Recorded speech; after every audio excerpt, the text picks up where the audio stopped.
Hello friends, आज हम start कर रहे हैं बेटा अपना 12th का पहला टॉपिक और वो है सॉलिड स्टेट, ठोस प्रावस्था। सॉलिड स्टेट जैसे ये एक सॉलिड है, ठीक है, या मोबाइल है, दिस इज सॉलिड, ठीक है। पानी है, दैट इज लिक्विड, और एयर गैस। तो ये कुछ स्टेट्स हैं मैटर के। तो इसमें से हम सॉलिड स्टेट आज डिस्कस कर रहे हैं। बहुत इंटरेस्टिंग, बहुत बढ़िया चैप्टर है। क्वेश्चंस नहीं छोड़ने का है इसमें से, ठीक है। बिल्कुल आराम से हम इसको लेके चल सकते हैं सॉलिड स्टेट को। और इसमें पहला तो अपने पास आ जाता है यहाँ पे इसके जो प्रॉपर्टीज हैं, properties of solids. Properties of solids,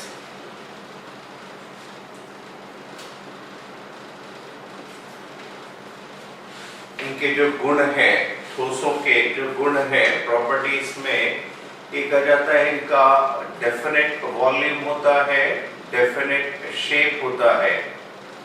इनका जो आयतन है वो निश्चित है, इनका शेप जो है ये भी अपने पास जो है निश्चित है, और इनका जो ये रिजिड होते हैं, ये अपने पास जो है रिजिड होते हैं। और इसके अलावा अपने पास यहाँ पर आप कह सकते हैं इनके जो कॉन्स्टिट्यूएंट्स हैं, इनके जो घटक हैं, मतलब इसको जो बनाने वाले हैं, सॉलिड को बनाने वाले, या तो मॉलिक्यूल्स होंगे, अणु होंगे, या आयंस होंगे, या जो भी अपने पास एटम्स हैं, ये सब कॉन्स्टिट्यूएंट्स कहलाते हैं, घटक कहलाते हैं। तो इन कॉन्स्टिट्यूएंट्स के बीच का जो डिस्टेंस है वो काफी कम होता है, और इन कॉन्स्टिट्यूएंट्स के बीच का, ये जो घटक हैं, इनके बीच का जो अट्रैक्शन है वो मैक्सिमम होता है। अट्रैक्शन मैक्सिमम होता है, और इनके बीच का जो डिस्टेंस है, इंटरमॉलिक्यूलर डिस्टेंस कह लें, अंतर आणविक दूरी कह लें, या इंटर एटॉमिक डिस्टेंस कह लें, अगर कॉन्स्टिट्यूएंट्स एटम है तो ये काफी अपने पास यहाँ पर जो है काफी करीब होते हैं, और जो इनके बीच का फोर्स ऑफ अट्रैक्शन काफी स्ट्रॉन्ग होता है, ठीक है। इसके अलावा ये इनकम्प्रेसिबल होते हैं, इनको और ज्यादा कंप्रेस नहीं किया जा सकता, इनको और ज्यादा हम संपीड़न नहीं कर सकते इनका, ठीक है। इनका वेपर प्रेशर वगैरह काफी कम होता है, सॉलिड्स का वेपर प्रेशर जो है काफी कम होता है। रेट ऑफ डिफ्यूजन जो है नेग्लिजिबल है, इसका जो रेट ऑफ डिफ्यूजन है, विसरण वगैरह जो है इनमें काफी कम होता है, ठीक है। इनका मेल्टिंग पॉइंट, बॉइलिंग पॉइंट वगैरह काफी ज्यादा होता है कंपैरेटिवली, ठीक है। तो ये सब अपने पास यहाँ पर आ जाते हैं कैरेक्टरिस्टिक्स, इन सॉलिड्स के कैरेक्टरिस्टिक्स, ठीक है। ये जो अपने पास यहाँ पर इसके पास जो सॉलिड्स हैं, इनको हमने क्लासिफाई किया है, सॉलिड्स को हमने क्लासिफाई किया है एज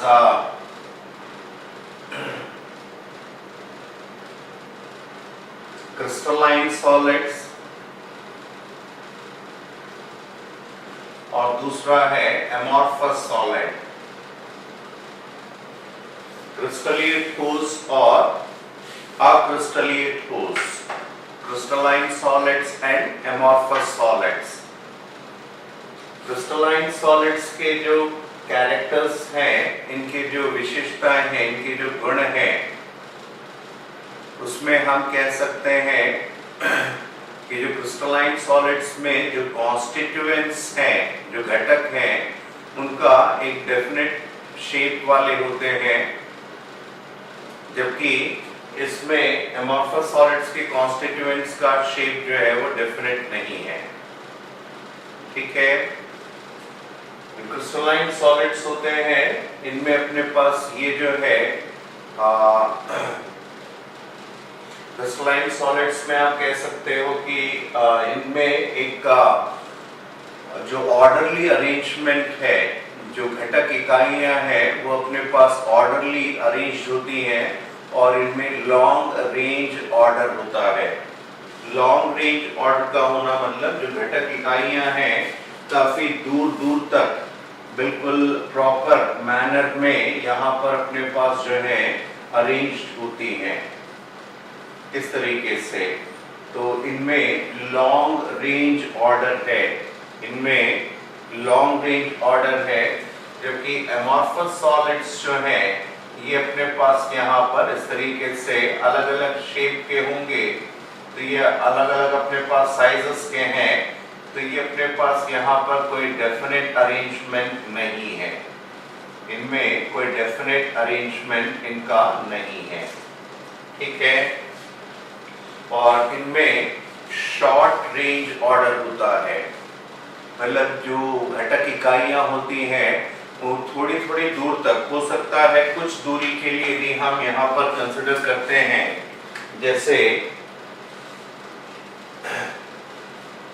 ये यहाँ से यहाँ तक हम देखें तो थोड़ा बहुत यहाँ पर अपने पास ऑर्डरली अरेंजमेंट है, थोड़ा बहुत यहाँ पर क्या है ऑर्डरली अरेंजमेंट है, लेकिन ये लॉन्ग रेंज का नहीं है, ये शॉर्ट रेंज का है, ठीक है। क्रिस्टलाइन सॉलिड्स में और जो कैरेक्टर्स आते हैं दोनों को साथ साथ कंपेयर करते हुए चलते हैं हम। जो क्रिस्टलाइन सॉलिड्स होते हैं वो क्लीन क्लीवेज शो करते हैं, मतलब यदि इनको तोड़ा जाए तो ये साफ तरीके से टूटेंगे, जबकि ये अपने पास यहाँ पर क्लीन क्लीवेज नहीं शो करते हैं, ठीक है। ये साफ तरीके से नहीं टूटते हैं। इनका मेल्टिंग पॉइंट शार्प होता है, इनका गलनांक जो है वो निश्चित है।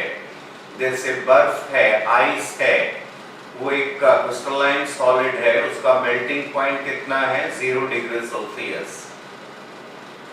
जबकि यहाँ पर जो एमॉर्फस सॉलिड्स हैं ये एक इनका जो मेल्टिंग पॉइंट है वो शार्प नहीं होगा, मतलब एक निश्चित नहीं होगा, वो एक रेंज में, जैसे हम कहें कि किसी एक का एमॉर्फस सॉलिड का मेल्टिंग पॉइंट 50 से लेके 52 डिग्री सेल्सियस के बीच में है, तो वो डेफिनेट नहीं है, शार्प नहीं है, ठीक है। इसके अलावा यहाँ पर इनका जो डेल्टा एच फ्यूजन है, डेल्टा एच फ्यूजन जो है गलन की ऊष्मा, मतलब डेल्टा एच फ्यूजन यदि हमको डिफाइन करना हो तो हम कहें कि एक मोल सॉलिड, कोई भी अपने पास सॉलिड है उसका एक मोल, इसको यदि हम यहाँ पर लिक्विड में कन्वर्ट करते हैं तो उस वक्त जो एंथैल्पी में जो चेंज है, जैसे ये अपने पास प्लस Q कैलोरी, तो ये अपने पास क्या कहलाएगा यहाँ पे डेल्टा एच फ्यूजन, इसे हम क्या कहेंगे डेल्टा एच फ्यूजन, गलन की ऊष्मा। ये क्रिस्टलाइन सॉलिड्स के लिए डेफिनेट होगी, निश्चित होगी, जबकि एमॉर्फस सॉलिड्स के लिए ये अपने पास यहाँ पर निश्चित नहीं होगी, ठीक है। और सबसे इम्पॉर्टेंट एक पॉइंट है वो ये कि ये जो क्रिस्टलाइन सॉलिड्स होती हैं ये अपने पास एनाइसोट्रॉपिक होती हैं। ये क्या होती हैं? एनाइसोट्रॉपिक, विषमदेशिक होती हैं, एनाइसोट्रॉपिक विषमदेशिक होती हैं, जबकि एमॉर्फस सॉलिड्स जो हैं ये अपने पास यहाँ पे आइसोट्रॉपिक होती हैं, समदेशिक होती हैं। आइसोट्रॉपिक होना मतलब यहाँ पर एनाइसोट्रॉपिक मतलब पहले तो हम ये देख लें कुछ फिजिकल प्रॉपर्टीज हैं, जैसे कुछ भौतिक गुण हैं, जैसे मैकेनिकल स्ट्रेंथ है, जो यांत्रिकीय बल है, या अपने पास इलेक्ट्रिकल कंडक्टेंस है, विद्युतीय चालन है, ये हर डायरेक्शन में डिफरेंट होती है, हर दिशा में ये क्या होती हैं? भिन्न होती हैं, एनाइसोट्रॉपिक मतलब कुछ फिजिकल प्रॉपर्टीज का, कुछ भौतिक गुणों का हर दिशा में भिन्न होना, हर डायरेक्शन में डिफरेंट होना, ये कहलाता है एनाइसोट्रॉपिक। तो क्रिस्टलाइन सॉलिड्स एनाइसोट्रॉपिक हैं। ये कुछ स्टूडेंट्स को समझ में नहीं आता। बात बड़ी सिंपल सी है। यदि हम इस का मैकेनिकल स्ट्रेंथ हम इस डायरेक्शन में देखें और यदि हम इसका मैकेनिकल स्ट्रेंथ इस डायरेक्शन में देखें तो अलग अलग आएंगे। इस डायरेक्शन में चूंकि यहाँ पर कोई भी कॉन्स्टिट्यूएंट इस लाइन पर नहीं आया है, कोई भी घटक इस लाइन पर उपस्थित नहीं है, तो यदि हम इस डायरेक्शन से इसे तोड़ेंगे तो ये बड़ी आसानी से टूट जाएगा। मतलब इस डायरेक्शन में मैकेनिकल स्ट्रेंथ क्या है अपने पास, कम है। जबकि यदि हम इस लाइन पर यदि इसको तोड़ना चाहें, इस क्रिस्टलाइन सॉलिड को यदि हम ब्रेक करना चाहें तो मुश्किल है, क्योंकि यहाँ पर इस लाइन पर, इस डायरेक्शन पर कॉन्स्टिट्यूएंट्स प्रेजेंट हैं, इसलिए इनको तोड़ पाना मुश्किल है। तो मैकेनिकल स्ट्रेंथ क्या हो गया, अलग अलग हो गया। या इलेक्ट्रिकल कंडक्टेंस की बात करें, यहाँ पर अपने पास इस डायरेक्शन में डिफरेंट होगा और इस डायरेक्शन में ये अपने पास क्या होगा, डिफरेंट, क्योंकि वहां पर पॉइंट्स या अपने पास कॉन्स्टिट्यूएंट्स मौजूद हैं। तो यहाँ पर जो है दोनों ही डायरेक्शन में अपने पास इलेक्ट्रिकल कंडक्टेंस वगैरह की वैल्यू भी क्या होगी, डिफरेंट होगी। जबकि यहाँ पर एमॉर्फस होने के कारण यदि आप इन जनरल यदि आप यहाँ से देखें किसी भी डायरेक्शन पे, ऑन एन एवरेज एक औसत रूप से अपने पास समान कॉन्स्टिट्यूएंट्स मिल जाएंगे। इस वजह से ये क्या कहलाएंगी, आइसोट्रॉपिक, समदेशिक फिजिकल प्रॉपर्टीज, जैसे मैकेनिकल स्ट्रेंथ वगैरह का हर डायरेक्शन में सेम होना, ये है आइसोट्रॉपिज्म। ठीक है, तो ये अपने पास क्लीवेज शो करता है। लॉन्ग रेंज, इसमें अपने पास जो है इसमें लॉन्ग रेंज ऑर्डर है, यहाँ पर शॉर्ट रेंज ऑर्डर है, और इसके अलावा अपने पास यहाँ पर जो है इनको ट्रू सॉलिड्स कहा जाता है। क्रिस्टलाइन सॉलिड्स को क्या कहते हैं हम, ट्रू सॉलिड, वास्तविक ठोस, जबकि इनको जो है सुपर कूल्ड लिक्विड्स कहा जाता है। मतलब इसी में एनसीईआरटी में एक स्टेटमेंट है जो पुराने, जो काफी पुराने जो महल वहल या पुराने मकान है जिसमें कांच लगा हुआ है, उनका जो निचला पोर्शन है, दरवाजे या खिड़कियों पर लगा हुआ कांच, उसका निचला पोर्शन क्या हो जाता है, थिक हो जाता है, मोटा हो जाता है, ओवर द ईयर्स, काफी सालों तक यदि वो लगा हुआ है। तो जो ग्लास है, कांच है, वो अपने पास एमॉर्फस सॉलिड, अक्रिस्टलीय ठोस का एक एग्जाम्पल है। तो उसमें फ्लूइडिटी है, वो अपने पास नीचे की ओर क्या होता है, फ्लो करता है, और नीचे की ओर यदि बहेगा तो कुछ सालों के बाद वहां पर निचला जो पोर्शन है वो क्या हो जाएगा, थिक, और ऊपर का पोर्शन क्या हो जाएगा, थिन हो जाएगा। ठीक है, तो ये अपने पास यहाँ पर इनको कहा जाता है सुपर कोल्ड लिक्विड्स। इसके एग्जांपल्स में अपने पास आ जाता है, जैसे वुड है या चारकोल है, या अपने पास यहाँ पर जो प्लास्टिक वगैरह हैं, ये सब इसके एग्जाम्पल में आ जाते हैं, ग्लास वगैरह, एमॉर्फस सॉलिड्स के। सुपर कूल लिक्विड्स, अति शीतलित द्रव। ठीक है, नाउ इनका जो क्रिस्टलाइन सॉलिड्स हैं, इनका एक इम्पॉर्टेंट कैरेक्टर आता है। क्रिस्टलाइन सॉलिड्स का एक इम्पॉर्टेंट कैरेक्टर आता है अपने पास यहाँ पर, वो है सिमेट्री, सममितता। क्रिस्टलाइन सॉलिड्स में एक इंपॉर्टेंट प्रॉपर्टी आती है, वो कहलाती है यहाँ पर सममितता, सिमेट्री। ये जो सिमेट्री है या जो सममितता है, ये तीन तरह की होती है। जो सिमेट्री है, सममितता है, ये तीन तरह की होती है। पहली होती है centre of symmetry, centre of symmetry, केंद्र की सममितता। कोई एक अपने पास यहाँ पर यदि क्यूबिक का सॉलिड है,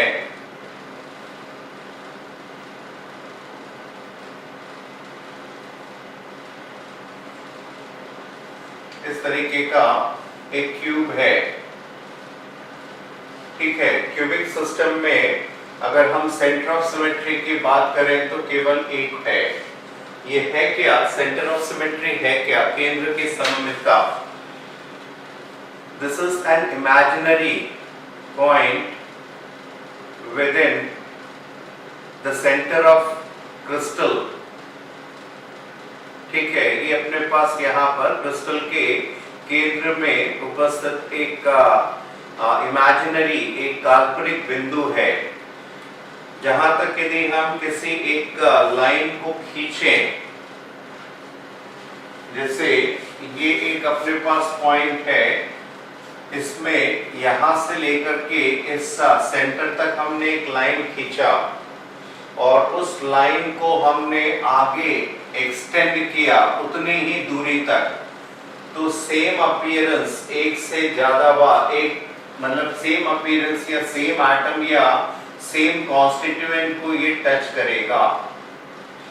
जैसे यहाँ कर इसके फेस से, सेंटर से लेकर के यहाँ तक हमने एक लाइन खींची, उस लाइन को उतनी ही दूर पर एक्सटेंड किया तो हमें क्या मिला? वही वैसा ही एक सरफेस मिला। तो ये हर जगह से होना चाहिए। ये हमने यहाँ से यहाँ तक एक्सटेंड किया और इसको ये एक्सटेंड किया, या अपने पास यहाँ पर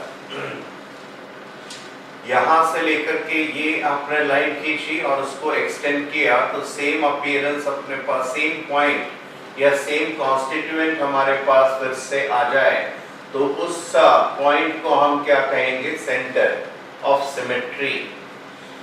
किसी मॉलिक्यूल के टर्म्स में, किसी अणु के रूप में यहाँ पर एक एग्जाम्पल है ट्रांस कीटोपिपेरेजीन। ट्रांस कीटोपिपेरेजीन एक उदाहरण है। ये अपने पास यहाँ पे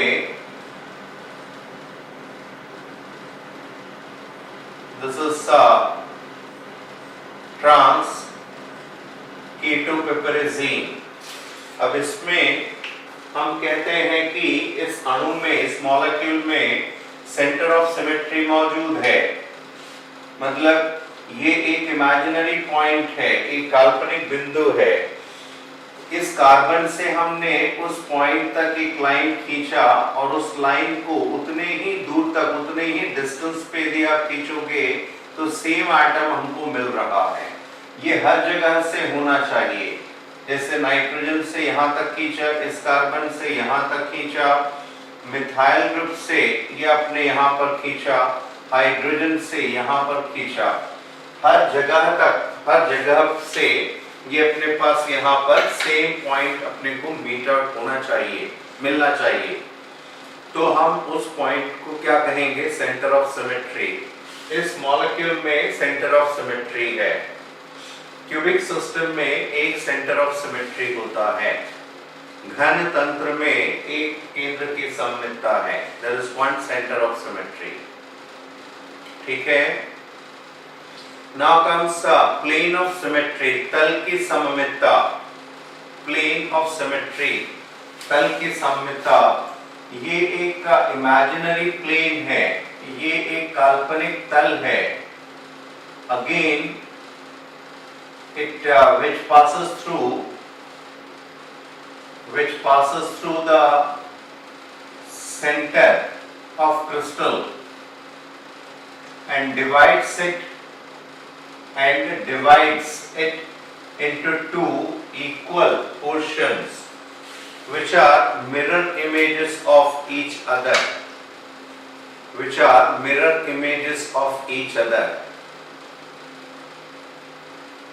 हम किसी एक काल्पनिक प्लेन, एक तल की बात कर रहे हैं। एक प्लेन, जैसे ये एक प्लेन है, ये एक प्लेन है, एक तल है। मतलब इसकी बात करें, जैसे ये एक प्लेन हो गया, पेपर का प्लेन, ठीक है। ये इस तरीके से पेपर का प्लेन है ये अपने पास। तो ये एक इमेजिनरी प्लेन है जो कि सेंटर के, क्रिस्टल के सेंटर से होके जाएगा। और पूरे क्रिस्टल को दो इक्वल पोर्शन में डिवाइड करेगा, और वो दोनों एक जो पोर्शन है, वो दोनों जो भाग हैं, वो एक दूसरे के क्या होते हैं, मिरर इमेजेस होते हैं, दर्पण प्रतिबिंब होते हैं। अगर हम किसी मॉलिक्यूल के रेस्पेक्ट में बात करें, जैसे ये अपने पास है यहाँ पर टार्टारिक एसिड COH,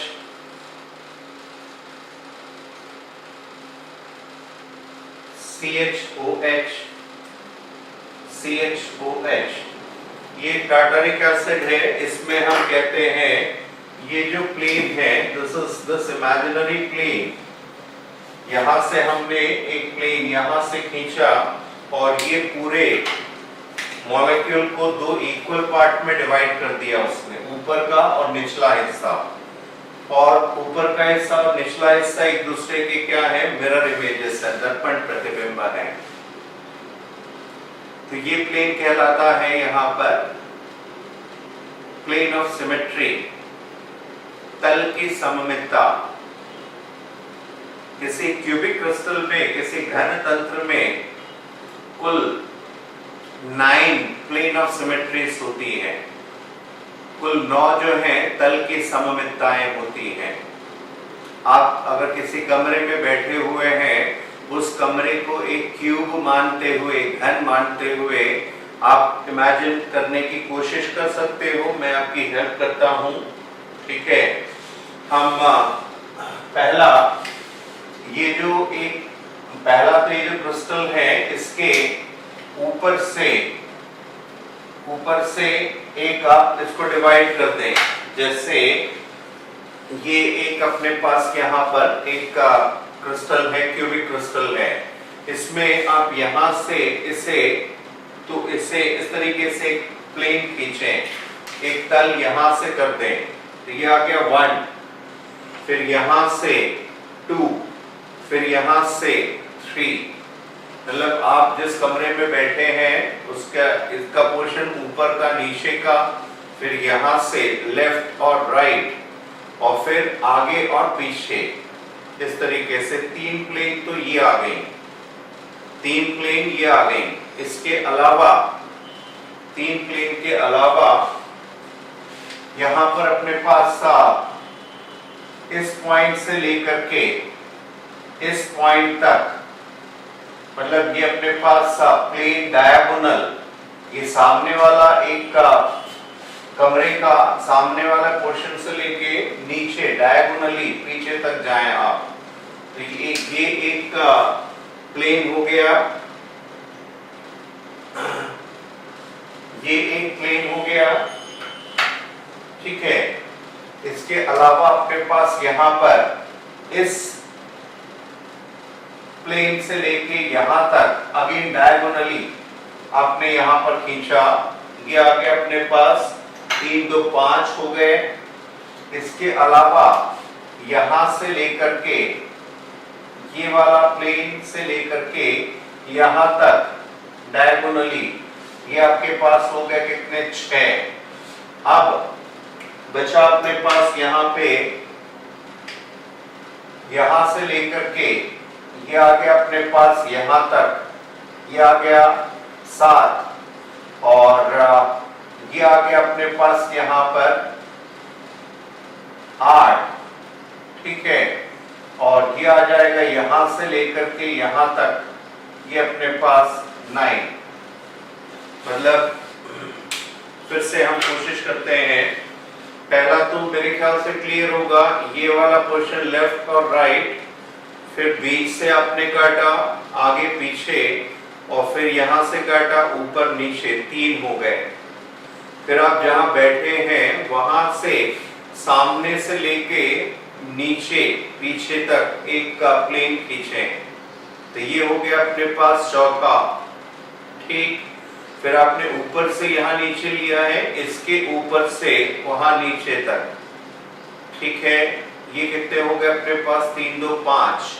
फिर बगल में जो राइट साइड में ऊपर का जो कॉर्ड, वो जो अपने पास एज है, वहां से नीचे की ओर जाए, 6। फिर उसके नीचे के ऊपर वाले से वहां से डायगोनली आप नीचे आए, ठीक है। तब तक कितने हो गए, 3 हो गए थे, फिर 4 हो गया, 5 हो गया, 6 हो गया, 7 हो गया। अब आप जहां बैठे हैं कमरे के बीच से, मतलब जो कोने से इस जैसे राइट साइड का जो एज है इस तरीके का, वहां से लेकर के वहां तक चलें। ठीक है, तो ये अपने पास कितने हो गए, 3 और 4, 5, 6, 7 और ये 8, और उसके अलावा यहां से लेकर के डायगोनली आप जाएं तो 9। There are 9 plane of symmetries. किसी क्यूबिक क्रिस्टल में कुल 9 जो है प्लेन ऑफ सिमेट्रीज होती हैं। ठीक है, तो अगर आपको ये इमेजिन लेकिन करना चाहिए, सॉलिड स्टेट है, आगे आपको इमेजिनेशन काफी चाहिए। तो 9 plane of symmetries are there. कुल 9 जो है अपने पास तल की सममितताएं होती हैं। नेक्स्ट है अपने पास यहाँ पर एक्सिस ऑफ सिमेट्री, अक्ष की सममितता। अक्ष की सममितता, axis of symmetry.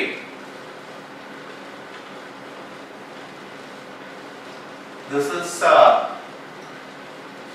N imaginary line, ये एक काल्पनिक रेखा है which passes through the center of crystal।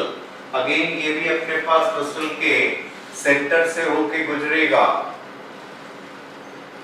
Around which, मतलब उस लाइन के चारों तरफ, around which if the crystal is rotated, उस पर यदि हम उस क्रिस्टल को रोटेट करें, around which if the crystal is rotated, same appearance is observed more than once during complete rotation। मतलब यदि हम किसी एक ये एक अपने पास क्यूबिक सिस्टम है, इसमें से एक इमेजिनरी लाइन, मतलब ये अपने पास यहाँ पर ये इमेजिनरी लाइन है जो क्रिस्टल के सेंटर से होकर के गुजर रही है। इस पर यदि हम इस क्रिस्टल को रोटेट करें, इसको इस तरीके से रोटेट करें, तो देखो पहले कैसा दिख रहा था, सेम अपीयरेंस अपने पास अभी भी दिख रहा है। ये आपको ये 4 पॉइंट्स दिख रहे हैं, 1 2 3 4। और फिर आपने इसको रोटेट किया, इस लाइन पर आपने रोटेट किया, फिर से सेम अपीयरेंस दिखा, फिर आपने 90 डिग्री से रोटेट किया, सेम अपीयरेंस दिख रहा है, फिर आपने 90 डिग्री से रोटेट किया, सेम अपीयरेंस दिख रहा है। तो ये अपने पास यहाँ पर क्या कहलाएगा, एक्सिस ऑफ सिमेट्री। और अगर 90 डिग्री पर अपने को सेम अपीयरेंस मिलता है तो इसे हम कहते हैं four fold axis. 360 degree divided by 90 degree पे अपने पास यहाँ पर सेम अपीयरेंस मिल रहा है, तो इसे हम कहते हैं फोर फोल्ड एक्सिस। अगर 120 डिग्री पर सेम अपीयरेंस मिलेगा तो उसे हम कहेंगे थ्री फोल्ड एक्सिस। और 180 पे अपने पास सेम अपीयरेंस मिलेगा तो उसे हम कहेंगे टू फोल्ड एक्सिस। जैसे ये मोबाइल है, इसका बीच से एक धागा पिरो दिया गया है और उस धागे पे अभी ये अपीयरेंस दिख रहा है, आपने 90 डिग्री से रोटेट किया तो ये अपने पास क्या हो गया, डिफरेंट अपीयरेंस, एक भिन्न अपीयरेंस। फिर आपने रोटेट किया तो ऑलमोस्ट सेम, मतलब सेम मान के चलो, ये अपने पास सेम अपीयरेंस आ गया। तो ये 180 डिग्री पर आया है तो इसे हम क्या कहेंगे, 360 divided by 2 that is equal to 2, वो कहलाएगा टू फोल्ड एक्सिस। उसे हम क्या कहेंगे, टू फोल्ड एक्सिस। जैसे मीथेन है, मीथेन में कार्बन, ये आ गया अपने पास हाइड्रोजन हाइड्रोजन हाइड्रोजन। अब यदि इस पॉइंट पर इसको यदि हम रोटेट करते हैं इस लाइन पर, तो देखो ये है अपने पास यहाँ पर मीथेन,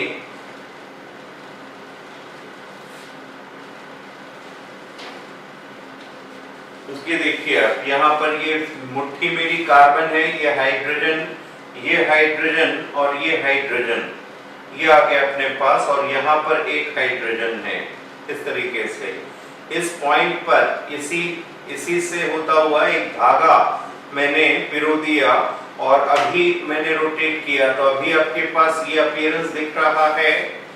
फिर आपने यहाँ 120 डिग्री से रोटेट किया तो फिर से सेम अपीयरेंस, फिर ये अपने पास फिर से 120 से रोटेट किया तो सेम अपीयरेंस। तो इसे हम क्या कहेंगे, थ्री फोल्ड एक्सेस, ये कहलाएगा थ्री फोल्ड एक्सेस। ठीक है, तो ये है अपने पास एक्सेस ऑफ सिमेट्री। अब एक्सेस ऑफ सिमेट्री कितनी होती है क्यूबिक सिस्टम में, तो ये होती है कुल 13। इसमें आप पहले तो ये 3 पॉइंट्स आप ले लो, सामने के 3 पॉइंट्स, मतलब यहां से लेकर के आप डायगोनली यहां तक चलेंगे तो ये आ गया अपने पास 1, यहां से लेकर के यहां तक ये आ गया अपने पास 2, और इसके सेंटर से यहां तक ये आ गया अपने पास 3। अब बिल्कुल उसी तरीके से इसके ऑपोजिट यहाँ पे ये 3 लाइन आपने खींचा तो यहां से लेकर के बिल्कुल बैक ये आ गया अपने पास 1, 3 के बाद 4, यहां से लेकर के यहां तक 5, और यहां से लेकर के यहां तक 6।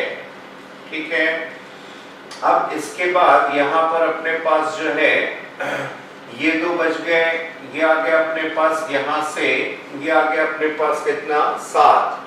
ठीक है, 7 ये आ गया अपने पास। अब देखो तो अपने पास जो है जो बचा हुआ है ये लिया था आपने तो ये इस पे ये खत्म हो गया, और ये लिया तो ये खत्म हो गया आपके पास। अब आप एक काम करो, अभी तक कितने हो गए थे, 3, 3, 6 और 1 7, ये आ गया अपने पास यहाँ पर 7 पॉइंट्स। ठीक है, इसके अलावा इसके सेंटर से यहाँ तक ये आ जाएगा अपने पास, तो कितने हो गए 8, यहां से ये हो गए अपने पास 8, और इसके अलावा अपने पास यहाँ पर इसके पीछे से ये आ जाएगा अपने पास 9।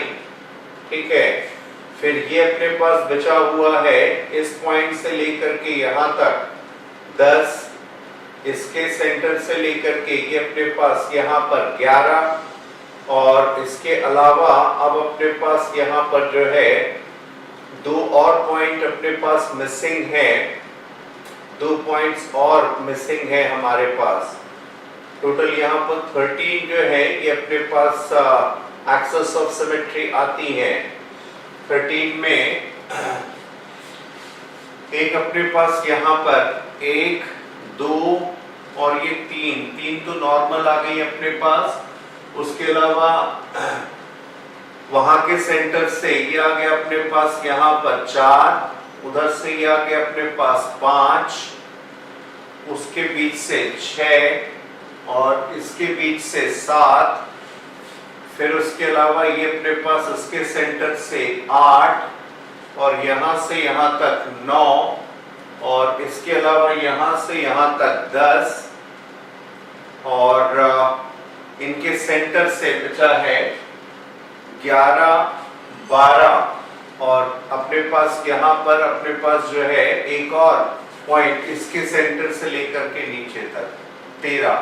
ये 13 अपने पास यहाँ पर जो है एक्सेस ऑफ सिमेट्रीज आती है। 3 ये हो गई अपने पास, इनके डायगोनल 3 ये आ गई, यहाँ पर ये आ गया 3, 3, 6, 3, 3, 6 ये आ गई अपने पास यहाँ पर कोने को लेकर के 3, 3, 6, और इसके अलावा अपने पास यहाँ पर जो है ये अपन ने 3 पॉइंट लिया, 3 पॉइंट ये आ गए अपने पास, यहाँ के 3 पॉइंट्स ये आ गए अपने पास 3.6, और अपने पास जो है बचे हुए हैं 7, 8, 9, 10, 11 और एक 12, और एक यहाँ पर मिसिंग है कोई एक। ठीक है, बट इसे आप ध्यान रख लीजिएगा।